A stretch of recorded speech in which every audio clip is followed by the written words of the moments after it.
রাতে মায়ের হাতে রান্না করা খাবার খুব মজা করে খেয়ে রাত 10টা বাজে ঘুমিয়ে পড়লাম।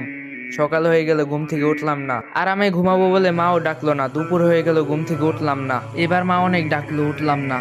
মা চলে গেল, একটু পর আবার আসলো। এবার অনেক ডাকাডাকির পর আমি উঠলাম না।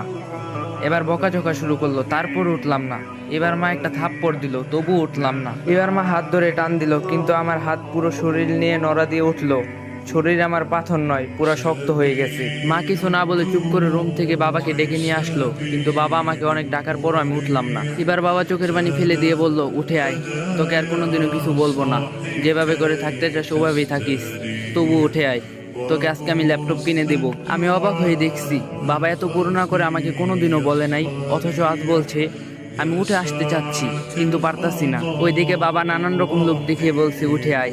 একটু পর আমার বাড়িতে অনেক মানুষ চলে আসলো। ওইদিকে মা অনেক কান্না করতেছে। মাকে কেউ সান্ত্বনা দিচ্ছে, কেউ বাবাকে, কেউ ভাইকে, কেউ বোনকে নানান রকম কথা বলে বোঝাচ্ছে। একটু পর কয়েকজন এসে আমাকে খুব যত্ন করে বিছানা থেকে নামিয়ে লোহার শক্ত খাটিয়ায় শুয়ে দিল। আমি কাঁদতাছি আর বলতাছি, পেটে খুব ব্যথা লাগছে, নামাও এখান থেকে আমাকে। কেউ আমার কথা শুনছে না। একটু পরই মানুষগুলো গরম পানি নিয়ে এসে আমার শরীরে কিছু পানি ঢেলে দিল। ইস, আমার শরীরটা পুড়ে যাচ্ছে বলে চিৎকার করছি, কেউ আমার কথা শুনছে না। আমাকে পরম যত্ন করে গরম পানি দিয়ে খুব সুন্দর করে ঢেলে ঢেলে ধুয়ে দিচ্ছে। আমি কাঁদতাছি, আমাকে গরম পানি দিও না, আমার শরীর পুড়ে যাচ্ছে। ডলা দিও না, আমার খুব ব্যথা লাগছে। কেউ শুনলো না আমার কথা। অনেক সময় নিয়ে গোসল করে আমার শরীর ভালো করে মুছে নিয়ে আমারে নিয়ে আসলো আমার বাসার জায়গাতে। আমি খুব খুশি হলাম, ভাবলাম আমাকে এখানে বসাবে, কিন্তু ওরা আমাকে না বসিয়ে কাঠের শক্ত খাটিয়ে শুয়ে দিল। একটা চাদরও নিচে দিল না। একটু পর মা, বোন আরো কয়েকজন মিলে একটা সাদা কাফনের কাপড় পরিয়ে দিল। মা অনেক আদর করে আমার মুখে হাত বুলিয়ে দিচ্ছে আর কাঁদতাছে। এত আদর আমাকে কোনোদিনও মা করেনি। আমি মাকে অনেক করে বললাম কান্না থামাতে, কিন্তু মা কান্না থামাচ্ছে না। আমি এত করে বলছি, মা কেঁদো না, মা কিছুতে আমার কথা শুনছে না। একটু পর কয়েকজন এসে আমার পা মাথাটা বেঁধে দিল। আমি এত করে বললাম আমার বাঁধনটা খুলে দাও, কেউ আমার কথা শুনলো না। মাকে সরিয়ে দিয়ে আমাকে নিয়ে যেতে লাগলো। মা কিছুতে আমাকে নিয়ে যেতে দিচ্ছে না। আমার ভাই বোন সব চুপ করে দাঁড়িয়ে কাঁদছে, আর কিছু বলছে না। কত করে বলছি ডিস্টার্ব করিস না, আমাকে একজনও শুনলো না।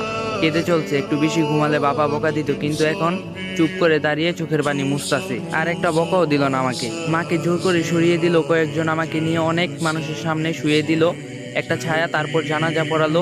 আমার জানাজা শেষ নিয়ে গেল। আমাকে একটু দূরে একটা মাটির গর্তে রেখে আসলো। বাবা আর ভাই দুজনে মিলে মাটির গর্তে নেমে আমাকে কোলে করে তুলে নিয়ে মাটির গর্তে শুয়ে দিল। একটা বালিশ চাদর কিছুই দিল না, একটা লাইটও দিল না। আমার পা আর মাথার কাছের বাঁধনগুলো খুলে দিল। আমার উপর খুব তাড়াহুড়ো করে কিছু কাঁচা বাঁশ দিয়ে ঢেকে দিল। তার উপর কি কি দিল আমি কিছুই দেখতে পারছি না। যতই সময় যাচ্ছে মাটির গর্তে অন্ধকার নেমে যাচ্ছে। আমি চিৎকার করছি আর বলছি, আমাকে এখান থেকে বের করো, আমার খুব ভয় করছে, কিছুই দেখতে পারছি না। একটু পরে আমার উপর মাটি